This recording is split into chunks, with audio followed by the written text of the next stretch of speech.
विदाई का दिन है। जी हाँ, बप्पा को विदाई देने के लिए भक्तों का सैलाब उमड़ पड़ा है। इसलिए सीधे आपको हम लिए चलते हैं मुंबई और वहां की तस्वीरें दिखाते हैं। देखिए किस तरह से मुंबई में इस वक्त गणपति बप्पा मोरया अगले बरस तू जल्दी आ की गूंज है और साथ ही साथ विघ्नहर्ता के विसर्जन की ये तस्वीरें सीधे आपको हम जुहू चौपाटी से दिखा रहे हैं।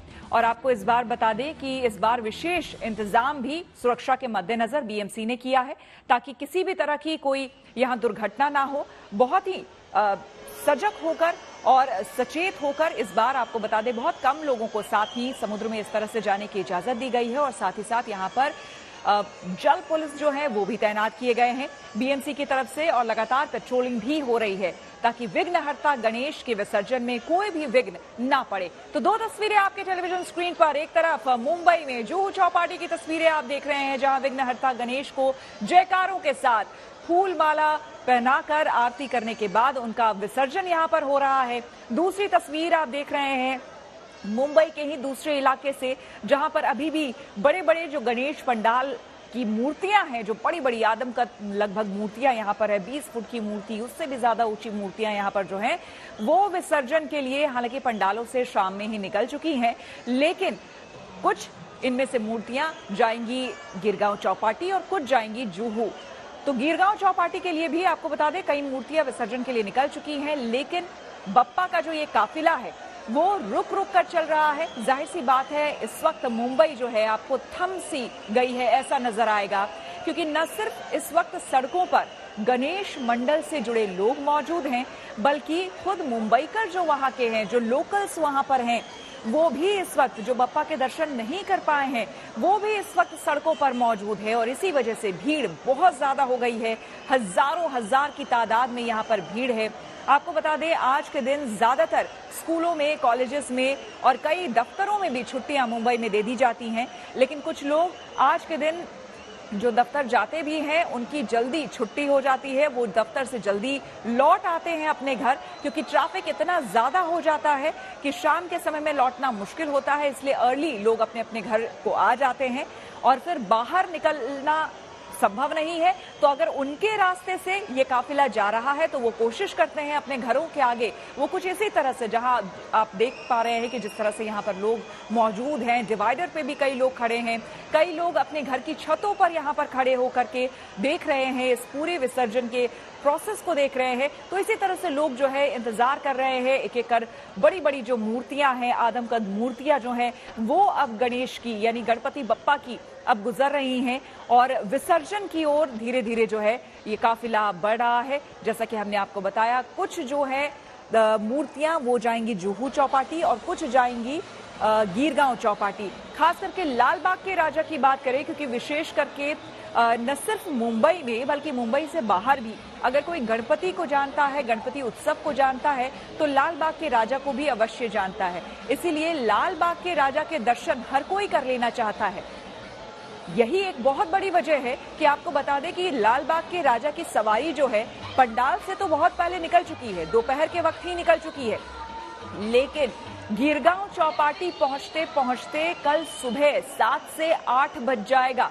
आप अंदाजा लगाइए कि कितनी स्लो ये जो उनकी सवारी है वो चल रही होगी, कितनी धीमी चल रही होगी।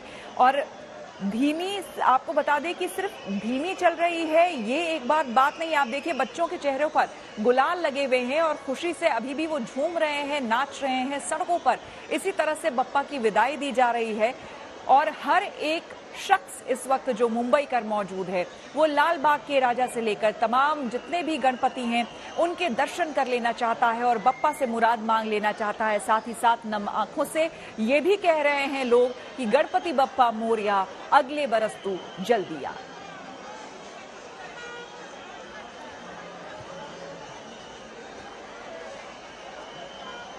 तो गणेश विसर्जन से जुड़ी इस तरह की तमाम तस्वीरें हम आपको आगे भी दिखाते रहेंगे। कोलकाता के पुलिस कमिश्नर का तबादला, ये सीधे आपको लिए चलते हैं न्यूज एक्सप्रेसवे पर, जहां देश भर की कुछ और जरूरी खबरें कर रही हैं आपका इंतजार।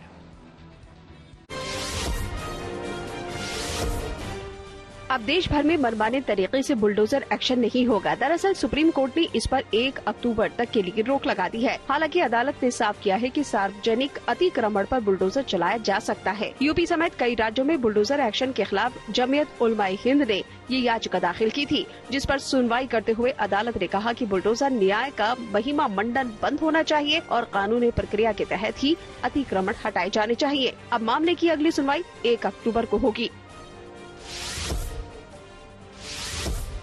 पश्चिम बंगाल में डॉक्टरों की मांग के बाद राज्य सरकार ने बड़ा फैसला किया है। सरकार ने कोलकाता के पुलिस कमिश्नर को बदल दिया है। अब विनीत गोयल की जगह मनोज कुमार वर्मा को ये पद संभालने की जिम्मेदारी दी गई है। राजस्थान के बीकानेर में भारत और अमेरिका का संयुक्त सैन्य युद्धाभ्यास जारी है। महाजन फील्ड फायरिंग रेंज में चल रहे इस अभियान का ये 20वां संस्करण है। इसका आयोजन 2004 से हर साल होता आ रहा है। इसके जरिए दोनों पक्षों को संयुक्त अभियान चलाने और आपसी तालमेल बढ़ाने समेत कई पहलुओं में मदद मिलेगी। साल का दूसरा और आखिरी चंद्र ग्रहण बुधवार सुबह लगेगा। हालांकि पितृपक्ष में लगने वाला ये चंद्र ग्रहण भारत में दिखाई नहीं देगा। वैसे इसकी शुरुआत सुबह 6:12 पर हो जाएगी और ये 10:17 पर खत्म होगा। ये चंद्र ग्रहण यूरोप, अफ्रीका, उत्तर और दक्षिण अमेरिका और एशिया के कुछ हिस्सों में ही नजर आएगा। प्रधानमंत्री नरेंद्र मोदी के जन्मदिन पर देश भर में स्वच्छता की सेवा पखवाड़ा की शुरुआत हो गई है। ये अभियान 2 अक्टूबर यानी गांधी जयंती तक चलेगा। वहीं इसी कड़ी में दिल्ली में एनडीएमसी कर्मचारियों ने एक रैली निकाली। इस रैली को सांसद बांसुरी स्वराज ने हरी झंडी दिखाई और स्वच्छता पर जोर दिया। बिहार के पटना में भी बीजेपी दफ्तर में पीएम मोदी का 74वां जन्मदिन धूमधाम से मनाया गया। वहीं पार्टी नेताओं और कार्यकर्ताओं ने 74 किलो का लड्डू काटा। इस दौरान वहां उप मुख्यमंत्री सम्राट चौधरी समेत दूसरे बड़े नेता भी मौजूद रहे। यूपी के लखनऊ में प्रधानमंत्री नरेंद्र मोदी के जन्मदिन पर एक प्रदर्शनी लगाई गई, जिसमें पीएम मोदी के बचपन से लेकर प्रधानमंत्री के कार्यकाल में लिए गए अहम फैसलों से जुड़ी तस्वीरें दिखाई गयी। प्रधानमंत्री नरेंद्र मोदी के जन्मदिन के मौके पर उदयपुर में एक कलाकार ने अलग तरीके से उन्हें शुभकामनाएं भेजी हैं। दरअसल हर्षवर्धन नाम के इस शख्स ने तरबूज पर पीएम मोदी की तस्वीर उकेर दी। हर्षवर्धन पेशे से होटल के शेफ हैं। उन्होंने अपनी इस नक्काशी से सभी को हैरान कर दिया। इस कलाकारी को कार्विंग आर्ट कहा जाता है। खबरों के एक्सप्रेस वे से आगे रुक करते हैं सियासी ढाबे का, जहां आज की सबसे दिलचस्प खबर मौजूद है। आम आदमी पार्टी के संयोजक अरविंद केजरीवाल ने आखिरकार मुख्यमंत्री के पद से इस्तीफा दे दिया। उन्होंने दिल्ली के उपराज्यपाल को अपना इस्तीफा सौंपा, जबकि इससे पहले दिल्ली की कुर्सी पर अपनी कैबिनेट की मंत्री आतिशी को मुख्यमंत्री बनाने का ऐलान कर दिया था। केजरीवाल के इस्तीफे के साथ ही आतिशी ने उपराज्यपाल से दिल्ली में सरकार बनाने का दावा भी पेश कर दिया। हालांकि आतिशी को सिर्फ चुनाव तक के लिए मुख्यमंत्री बनाया गया है। वो दिल्ली का सिंहासन ठीक वैसे ही संभालेंगी जैसे भरत ने राम के वनवास के बाद अयोध्या का सिंहासन संभाला था। वहीं बीजेपी ने अफजल गुरु का जिक्र करते हुए आतिशी को घेरने की कोशिश की, तो आम आदमी पार्टी और आतिशी ने भी बीजेपी पर जमकर पलटवार किया।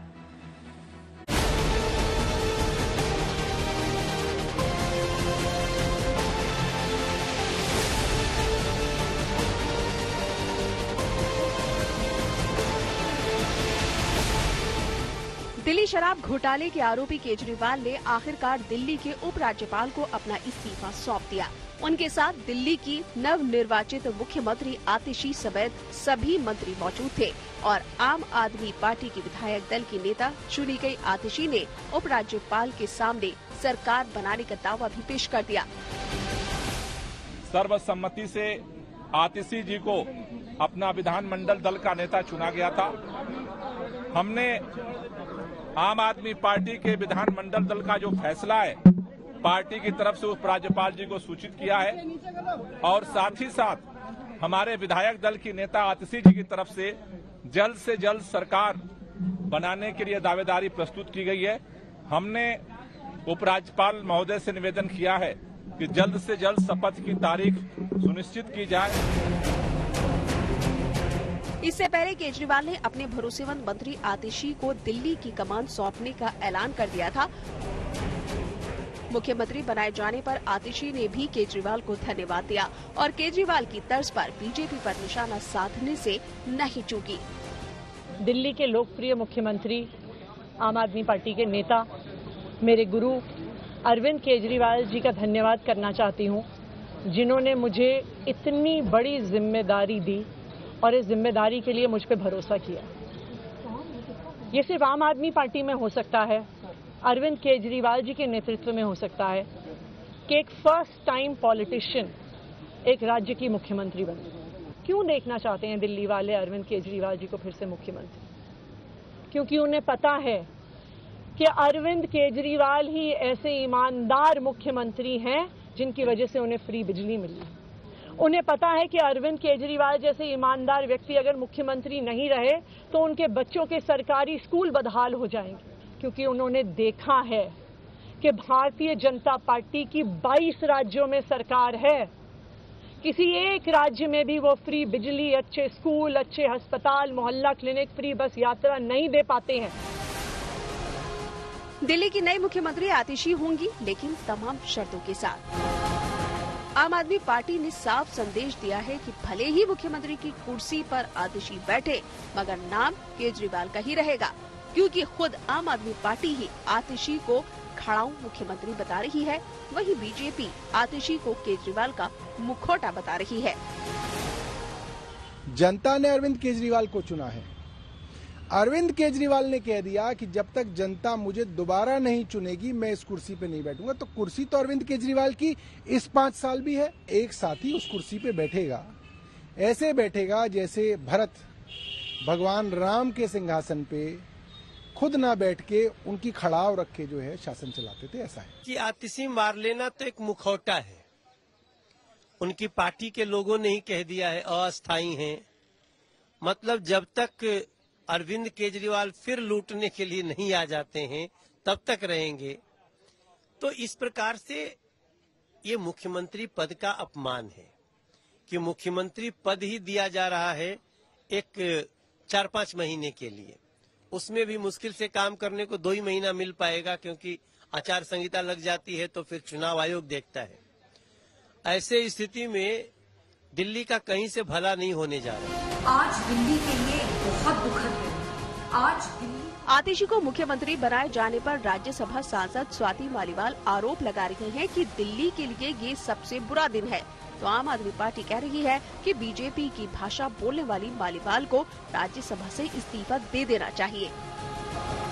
दिल्ली की मुख्यमंत्री एक ऐसी महिला आतिशी मारलेना जी बनने जा रही हैं, जिनके अपने परिवार ने आतंकवादी अफजल गुरु को फांसी की सजा से बचाने के लिए एक लंबी लड़ाई लड़ी। उनके अपने माता पिता ने कई बार राष्ट्रपति जी को मर्सी पिटिशंस, दया याचिकाएं भेजी कि अफजल गुरु को फांसी ना हो। स्वाति मालीवाल जी ऐसी इंसान है कि जो राज्यसभा जाने के लिए टिकट आम आदमी पार्टी से लेती हैं, लेकिन प्रतिक्रिया देने के लिए, बोलने के लिए स्क्रिप्ट जो है वो भारतीय जनता पार्टी से लेती हैं। थोड़ी बहुत भी अगर शर्म हो, थोड़ी बहुत भी लज्जा हो, तो उन्हें आम आदमी पार्टी का राज्यसभा का टिकट त्याग देना चाहिए, राज्यसभा सांसद पद से इस्तीफा दे देना चाहिए। दावा तो इस बात का भी किया जा रहा है कि आतिशी के परिवार ने आतंकवादी अफजल गुरु को फांसी से बचाने के लिए आवाज उठाई थी। अफजल गुरु जिन्होंने पार्लियामेंट को अटैक किया, भारत में टेररिज्म को आगे बढ़ाया, उनके पक्ष में ये मारलेना का फैमिली था। इसका जवाब कौन देंगे? फरवरी में चुनाव आने वाले हैं अगले साल, तो दिल्ली के लोग तो मन बना चुके हैं कि केजरीवाल जैसे लोग, आम आदमी जैसे लोगों को कभी भी राजनीति में कभी भी जगह नहीं देना चाहिए। दिल्ली में 5 महीने के भीतर चुनाव है और आम आदमी पार्टी के बड़े नेताओं पर घोटाले की गंभीर आरोप है। इतना ही नहीं, वीआईपी कल्चर के खिलाफ आंदोलन करके सत्ता में आए केजरीवाल पर भी यही आरोप लग रहा है। अपनी इसी छवि को धोने और फिर से पुरानी छवि गढ़ने के लिए केजरीवाल ने इस्तीफा तो दे दिया, लेकिन क्या उनका ये दाव काम करेगा? Bureau report, VTS today. News पथ के सफर में अब सोशल अड्डा का रुख करेंगे, जहां आज बात होगी नोएडा में पुलिस वालों और उनके परिवार के लिए की गई अच्छी पहल की। नोएडा पुलिस कमिश्नरेट ने एक आदेश जारी किया है, जिसमें यह कहा गया है कि जहां तक संभव हो पुलिसकर्मियों को उनके बच्चों की बर्थडे और मैरिज एनिवर्सरी जैसे खास मौकों पर छुट्टी दें, ताकि वे अपने परिवार के साथ अच्छा समय बिता सके। इस पहल के पीछे वजह यह बताई गई है कि पुलिस वालों की ड्यूटी काफी चुनौती भरी होती है और वे अक्सर दबाव में रहते हैं। ऐसे में इस पहल से उनका मानसिक दबाव कम करने में मदद मिलेगी।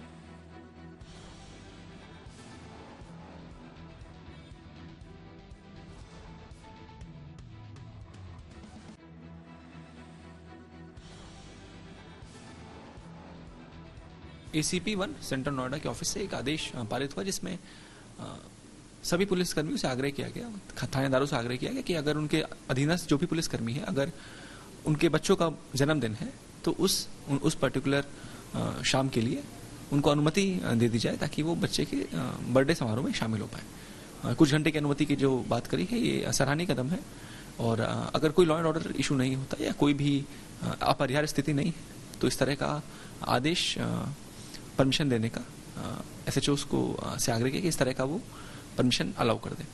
ये सराहनीय कदम है और इससे जो हमारे पुलिसकर्मी हैं उनके परिवार के बीच एक सकुशल माहौल और एक अच्छा मैसेज पब्लिक में और एक हमारे पुलिसकर्मियों के लिए एक बड़ा एनकरेजमेंट होता है इससे, तो उस दिशा में अच्छा कदम है। हम मौजूद हैं नोएडा की पुलिस लाइन में, सूरजपुर है ये, और पुलिस लाइन में वो मकान आप देख रहे हैं, इन मकानों में ही पुलिस वाले रहते हैं। हम जिस सेक्शन में है, यहाँ पर कांस्टेबल और हेड कांस्टेबल के फैमिलीज यहाँ पर रहती हैं। इस ऑर्डर से उन्हें कितनी राहत मिलेगी, आइए इनसे बात करते हैं, जानने समझने की कोशिश करते हैं। आपके हस्बैंड किस पोस्ट पे हैं? मेरे हस्बैंड हेड कांस्टेबल है।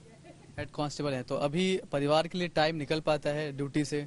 बस ये है कि छुट्टी वगैरह तो मिलती नहीं है, बस अपना थोड़ा बहुत ड्यूटी के बाद आने के बाद थोड़ा बच्चों को टाइम दे पाते हैं, वरना ऐसे तो कोई खाने लिए टाइम नहीं मिल पाता। बच्चों को कोई खास ऐसा टाइम नहीं मिल पाता, ड्यूटी काफी ज्यादा हो जाती है। बच्चों के बर्थडे, आपकी एनिवर्सरी? नहीं, ऐसा कोई परमानेंटली वो नहीं है कि भैया हमारे बच्चों के बर्थडे पर छुट्टी मिल रही है या हमारी एनिवर्सरी पर छुट्टी मिल रही है, ऐसा कोई वो नहीं है। तो टाइम निकल नहीं पाता? अरे भैया ऐसे तो कोई इतना ज्यादा टाइम नहीं मिल पाता। अच्छा, अब एक आदेश आया है, वो कह रहे हैं कि सभी SHOs को ऑर्डर है कि आप अपने यहाँ जो कर्मचारी हैं, सिपाही हैं, SI हैं, उनको आप कम से कम उनके बच्चों के बर्थडे के दिन छुट्टी दें। बहुत अच्छी इससे आपको क्या लग रहा है? बहुत अच्छा होगा, अगर हमारे बच्चों के बर्थडे पर उनके पापा साथ में होंगे तो बहुत ज्यादा अच्छा होगा, बच्चे भी खुश होंगे। अभी के जो हालात है, कहीं बच्चों को लेकर बाहर जा पाते हैं आप लोग? कोई पार्टी वार्टी रख पाते हैं बर्थडे पे? नहीं, अपने घर में ज्यादातर बर्थडे मनाते हैं, ज्यादा बाहर नहीं जा पाते, टाइम नहीं मिल पाता इतना, क्योंकि ड्यूटी रहती है।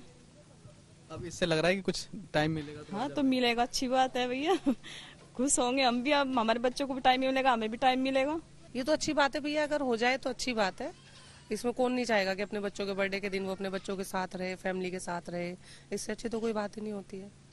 अभी ये सब पॉसिबल हो पाता है? ड्यूटी के ऊपर बात है, मान लीजिए अगर ड्यूटी है तो फिर बर्थडे में नहीं रुक सकते हैं। नहीं, हाँ जी, जाना होता है, ड्यूटी फर्स्ट है। और न्यूज पर आगे है धनबाजार, जहां शेयर बाजार से लेकर कारोबार तक की सभी अहम खबरें होती हैं, जिसका सीधा रिश्ता आपकी आमदनी आपकी जेब से होता है। तो तेज रफ्तार खबरों के बीच ये जरूरी खबरें छूट ना जाए, इसलिए सीधे आपको लिए चलते हैं धनबाजार। हफ्ते के दूसरे कारोबारी दिन शेयर बाजार में तेजी रही। सेंसेक्स 91 अंक बढ़कर 83,080 पर बंद हुआ। इसके साथ ही निफ्टी में भी हल्की तेजी दर्ज की गई। ये 35 अंक बढ़कर 25,419 पर बंद हुआ। दिल्ली सराफा बाजार में 24 कैरेट गोल्ड की कीमतों में गिरावट दर्ज की गई है। ये 2,085 रूपए सस्ता हो गया है और अब राजधानी दिल्ली में 24 कैरेट गोल्ड की कीमत 73,330 रूपए प्रति 10 ग्राम हो चुकी है। हालांकि चांदी की कीमतों में कोई बदलाव नहीं हुआ है, ये अभी भी 89,500 रूपए प्रति किलो पर है। वाणिज्य एवं उद्योग मंत्रालय की ओर से इंपोर्ट और एक्सपोर्ट को लेकर रिपोर्ट जारी की गई है, जिसमें बताया गया है कि भारत का निर्यात 9.3% घटकर 34.7 अरब डॉलर रह गया है, जबकि आयात में 3.3% की बढ़ोतरी हुई है और ये 64.4 अरब डॉलर हो गया है। यानी कि अगस्त में देश का व्यापार घाटा 29.65 अरब डॉलर पर पहुंच गया है। राजधानी दिल्ली में बुधवार को वित्त मंत्री निर्मला सीतारमण NPS वात्सल्य स्कीम लॉन्च करेंगी। इस दौरान 75 जगहों पर लोग वर्चुअली इस कार्यक्रम में शामिल होंगे। साथ ही इस योजना के शुभारंभ में बच्चे भी शिरकत करेंगे। बता दें कि NPS वात्सल्य का उद्देश्य बच्चों के वित्तीय भविष्य को सुरक्षित करना है, जिसमें माता पिता बच्चों की ओर से निवेश कर सकेंगे। केंद्रीय वित्त मंत्री निर्मला सीतारमण ने बजट 2024 के दौरान इसका ऐलान भी किया था। और आइए अब रुक करते हैं प्रगति मार्ग का, जहां ऐसी खबरें हैं जो कि देश की तरक्की, प्रगति और लोगों की काबिलियत दिखाती है। आज बात होगी ओडिशा सरकार की सुभद्रा योजना की। प्रधानमंत्री नरेंद्र मोदी ने अपने जन्मदिन के मौके पर इस योजना की शुरुआत की और इसकी पहली किश्त भी जारी की। इस योजना से ओडिशा के करीब 1 करोड़ महिलाओं को फायदा होगा। क्या कुछ खास है सुभद्रा योजना में, जानते हैं हमारी इस रिपोर्ट में।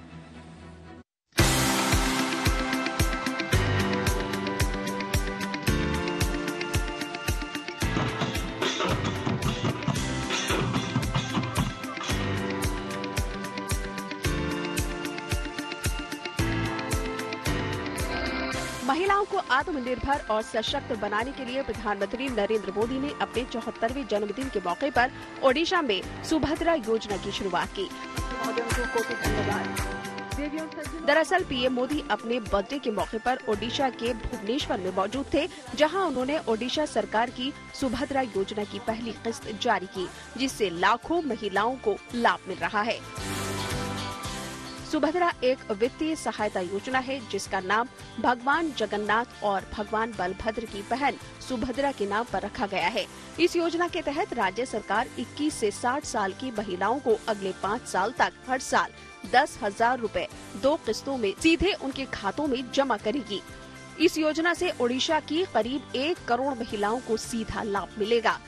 योजना के लिए कोई भी ओडिशा की मूल निवासी महिला अप्लाई कर सकती है। हालांकि महिलाओं की पारिवारिक आय 2.5 लाख रुपए से ज्यादा नहीं होनी चाहिए। मैं बहुत खुश हूँ सुभद्रा योजना के पैसे पाने के लिए, बहुत खुश हूँ। इनमें 25 लाख लोग शामिल हुई थी और 25 लाख लोग का अकाउंट में पैसे जा रहे। जाहिर है सुभद्रा योजना महिलाओं के लिए ओडिशा सरकार की एक कल्याणकारी योजना है। सरकार की इस आर्थिक मदद से महिलाओं का न सिर्फ भविष्य बेहतर होगा, बल्कि वो खुद को आत्मनिर्भर भी बना सकती है। माँ सुभद्रा को मुझे लगता है आदरणीय प्रधानमंत्री जी की तरफ से भेंटी दी गई और उनका आशीर्वाद उन्होंने ग्रहण किया, तो करीबन 2.5 करोड़ महिलाएं हैं उड़ीसा राज्य में। तो अगर बड़े बड़े कार्यक्रम शुरू करने हैं तो बड़ी बात है कि महिलाओं से ही उसका शुभारंभ हुआ। इस दौरान पीएम मोदी ने लाखों परिवारों को उनके सपनों के आशियाने की चाबी भी सौंपी और खुद पीएम मोदी एक आदिवासी परिवार के गृह प्रवेश कार्यक्रम में भी शामिल हुए, जहां उस परिवार ने उन्हें खीर भी खिलाई। प्रधानमंत्री नरेंद्र मोदी ने इस खास मौके पर अपनी मां को भी याद किया। जब मैं खीरी खा रहा था तो स्वाभाविक था कि मुझे मेरी मां की याद आना, क्योंकि जब मेरी मां जीवित थी तो मैं जन्मदिन पर हमेशा मां के आशीर्वाद लेने जाता था और मां मेरे मुंह में गुड़ खिलाती थी। लेकिन मां तो नहीं है, आज एक आदिवासी मां ने खीर खिलाकर मुझे जन्मदिन का आशीर्वाद दिया। भुवनेश्वर में प्रधानमंत्री नरेंद्र मोदी का 74वां जन्मदिन बेहद खास रहा। इस मौके पर पीएम मोदी ने ओडिशा को सुभद्रा योजना, रेलवे प्रोजेक्ट और पीएम आवास समेत कई परियोजनाओं की सौगात दी। भुवनेश्वर से अजय नाथ के साथ bureau report, good news today. इसी के साथ न्यूज पथ में मेरे यानी कि श्वेता झा के साथ फिलहाल इतना ही। देश दुनिया की तमाम पॉजिटिव खबरों के लिए आप देखते रहिए गुड न्यूज टुडे।